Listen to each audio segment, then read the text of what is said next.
آخر میں آمین یہ کہنا مسنون ہے، لازمی ہے.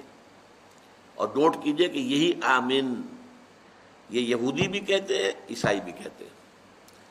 ان کی بھی دعاؤں کے بعد آمین آمین کے الفاظ آپ کو ملیں گے. یہ پرانا لفظ چلا آ رہا ہے آمین.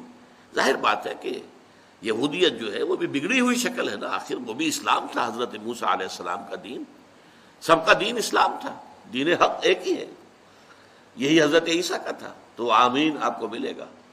اختلاف اگر تھوڑا بہت ہے تو وہ یہ ہے کہ نماز میں جب ہم یہ پڑھیں تو آمین جو ہے بلند آواز سے کہیں یا یہ ہے کہ اپنے دل ہی دل میں کہہ لیں، یہ اختلاف ہے.